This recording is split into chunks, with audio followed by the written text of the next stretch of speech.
A very good morning to all of you. This is Zishan Ahmed and you're watching me on Sublime Chemistry YouTube channel. Student, आज हम लोग 11th class के first chapter का lecture number 3 के बारे में बात करेंगे, जिसमें हम लोग पढ़ने जा रहे हैं रासायनिक संयोजन के नियम। देखो, जैसे अगर हम बात करें 1700 कुछ ईस्वी, जैसे 1744 ईस्वी में पहला जो है नियम आया था, जिसका द्रव्यमान संरक्षण का नियम कहा जाता है। उस वक्त की बात है, मतलब आज से लगभग 250 साल पहले की बात है। उस वक्त जो है केमिस्ट्री का उदय हो रहा था, केमिस्ट्री बन रहा था। अब कोई भी चीज चलने के लिए उसके लिए रूल रेगुलेशन चाहिए, तभी वो चीज डिसिप्लिन में चलेगा।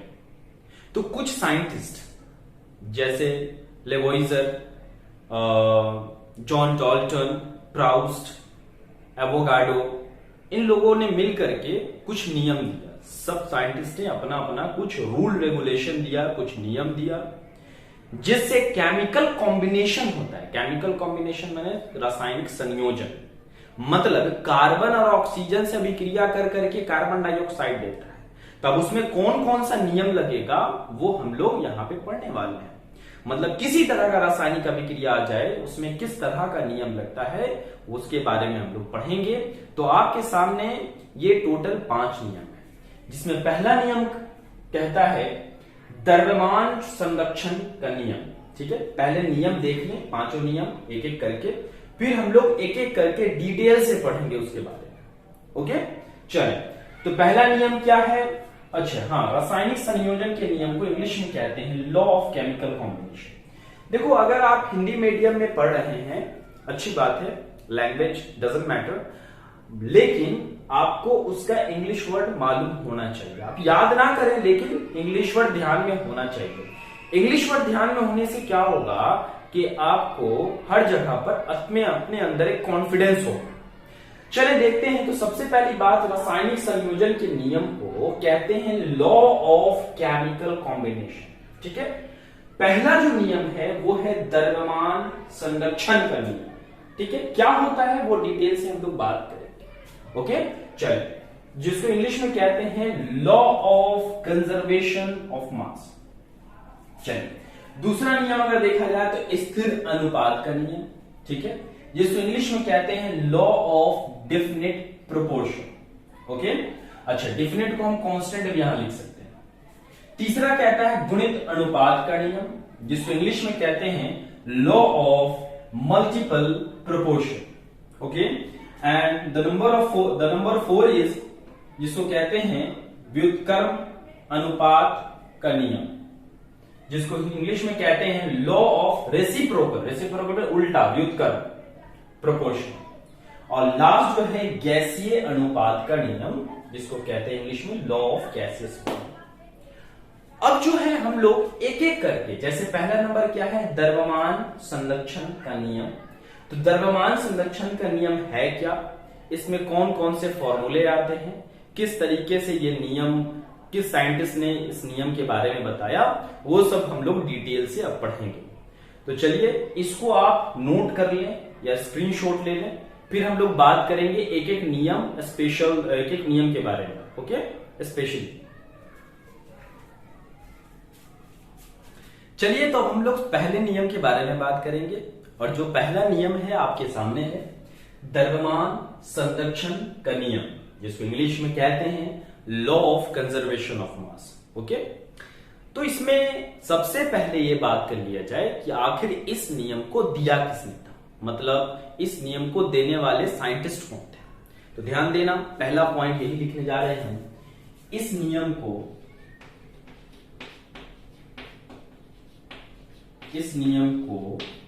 एक साइंटिस्ट था, और ये साइंटिस्ट का बहुत नाम है इसलिए क्योंकि मॉडर्न केमिस्ट्री के जन्मदाता इसी साइंटिस्ट को कहते हैं। किसको?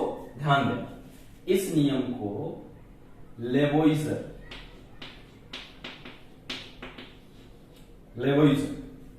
किसने? लेवोइजर ने 1744 ईस्वी में दिया था। ओके,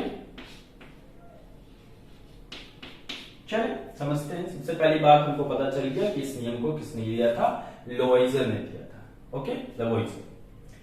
अब हम लोग इसके परिभाषा के बारे में बात करेंगे। ध्यान देना, बहुत सिंपल परिभाषा है, ठीक है। किसी भी रासायनिक अभिक्रिया, किसी भी रासायनिक अभिक्रिया, ओके, किसी भी रासायनिक अभिक्रिया में द्रव्यमान को, ध्यान देना, द्रव्यमान को ना तो बनाया जा सकता है, बनाया जा सकता है,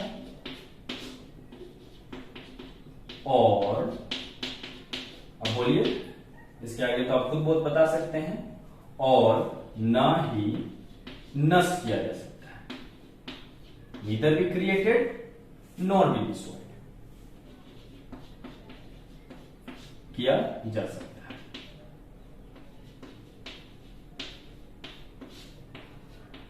बहुत ही सिंपल और बहुत खूबसूरत सा डेफिनेशन क्या कहलाता है कि किसी भी रासायनिक अभिक्रिया में द्रव्यमान को ना तो बनाया जा सकता है और ना ही नष्ट किया जा सकता है। ये कहा किसने, लेवोइजर ने कहा, और यही नियम क्या कहलाता है, द्रव्यमान संरक्षण का नियम कहलाता है।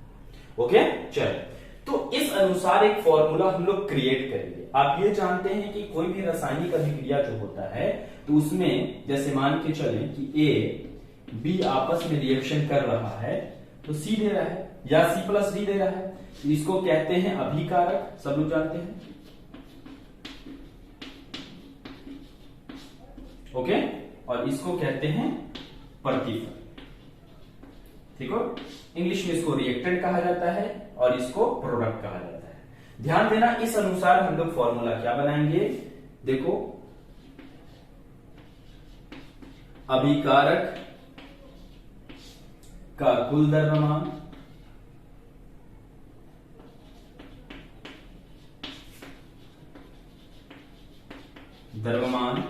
इज इक्वल टू प्रतिफल का कुल द्रव्यमान।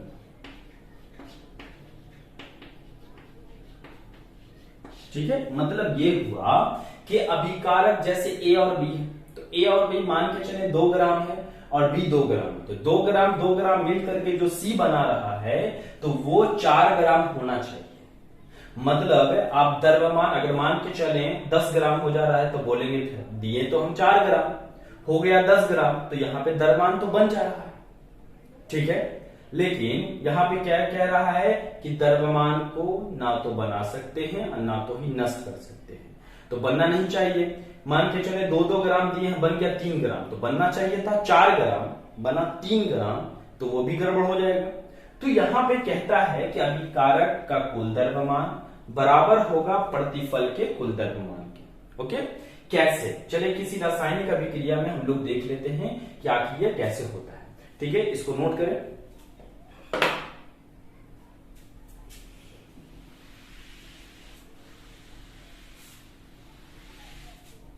जैसे एक रासायनिक अभिक्रिया हम लोग ले लेंगे C+O2, बहुत ही सिंपल सा हम लोग ने रासायनिक अभिक्रिया लिया है और ये बनाता है कार्बन डाइऑक्साइड। ओके, चलिए, तो यहां पर हम लोग प्रूफ करके दिखाएंगे कि अभिकारक का द्रव्यमान बराबर होता है प्रतिफल के द्रव्यमान की। कैसे, तो देखो यहां पे हम लिख रहे हैं अभिकारक, हमने लिखा क्या, अभिकारक, अभिकारक में हमने लिखा C+O2 एंड कार्बन का 12 होता है, ऑक्सीजन का कितना होता है तो आप लोग सब लोग जानते हैं 16, एंड कितने ऑक्सीजन है, 2 oxygen, 12 plus 32 is equal to 44 gram, 44 gram. चलो, ठीक है। उसके बाद अगर हम देखें तो हम ये कह सकते हैं कि प्रतिफल,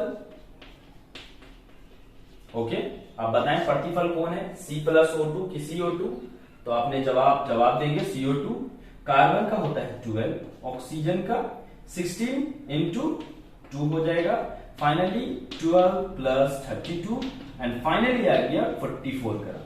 आप देखो यहां 44 ग्राम आ रहा है, यहां 44 ग्राम आ रहा है, मतलब अभिकारक में 44 ग्राम, प्रतिफल में 44 ग्राम। तो जितना द्रव्यमान है अभिक्रिया के बाद भी उतना ही द्रव्यमान है। मतलब ना तो द्रव्यमान हम और ज्यादा बना पा रहे हैं, ना तो द्रव्यमान को नष्ट कर पा रहे हैं। तो पता ये चला कि द्रव्यमान को किसी भी रासायनिक अभिक्रिया के दौरान द्रव्यमान को ना तो बना सकते हैं और ना तो ही नष्ट कर सकते हैं। तो ये बात प्रूफ हो गया। क्या प्रूफ हो गया तो बताइए, अभिकारक का द्रव्यमान बराबर होता है। क्या होता है? बराबर होता है। ठीक है, प्रतिफल के द्रव्यमान के, प्रतिफल का द्रव्यमान, ये दोनों आपस में बराबर होता है। ये बात क्या हो गया? प्रूफ। ठीक है, चलो अब थोड़ा सा इसके अगले स्टेप में अगर हम लोग चलें तो ध्यान दें। जैसे मान के चले कि आपने एक ए कंपोनेंट डाला और फिर बी कंपोनेंट डाला। थोड़ा सा ध्यान देना, इसको हम मिटा रहे हैं और इसको मिटाने के बाद हमने लिखा ए प्लस बी। ओके, ए और बी आपस में रिएक्शन कर रहा है। ठीक है, सी बना दिया। चलो बढ़िया। तो सी जो बनाया, जैसे मान के चले हम एग्जांपल देके चल रहे हैं, इसको हमने 10 ग्राम दिया है और ये भी 10 ग्राम दिया है। तो जाहिर सी बात है टोटल बनना कितना चाहिए? तो आप बताएंगे, को जोड़ दीजिए, जोड़ने के बाद टोटल आएगा तो 20 ग्राम बनना चाहिए। चले, यहां पर सी कार्बन नहीं है, सी एक सिंबल दिया गया है। ओके, तो 10-10 ग्राम 20 ग्राम होना चाहिए। तो यहां पर अगर हम यहां पे 18 ग्राम लिख दें तो पता ये चला कि 2 ग्राम कम है। मतलब ए और बी आपस में अभी पूरी रूप से अभिक्रिया नहीं कर पाया, पूर्णता रूप से अभिक्रिया नहीं कर पाया। तो ध्यान देना, इस चीज को हम लिखने जा रहे हैं। क्या लिखने जा रहे हैं? अगर अभिक्रिया पूर्ण रूप से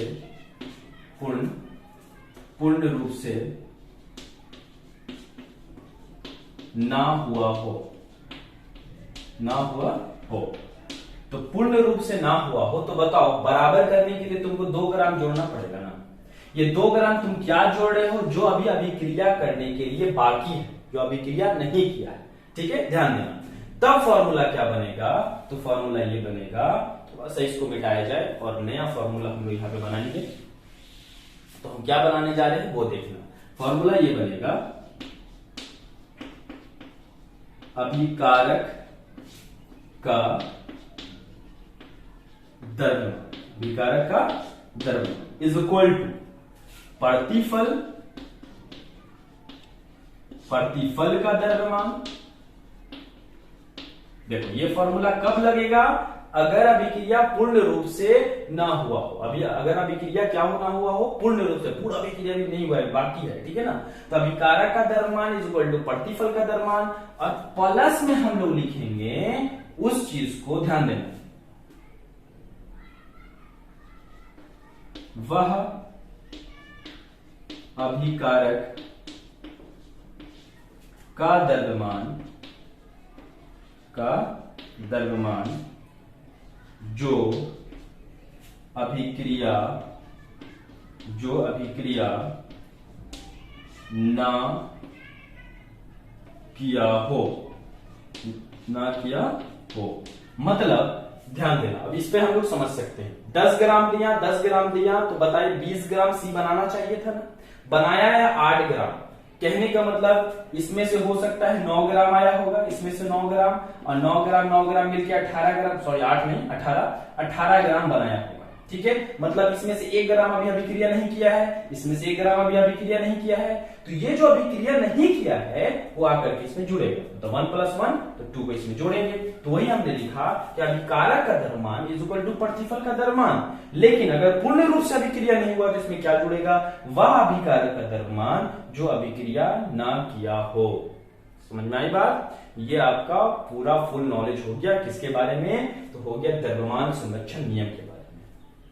आई होप आप लोग को अच्छे से समझ में आ गया होगा। पूरे वीडियो को अच्छे से देखिएगा, ध्यान से देखिएगा। चलिए तो मिलते हैं नेक्स्ट लेक्चर में, तब तक के लिए टेक केयर, बाय बाय।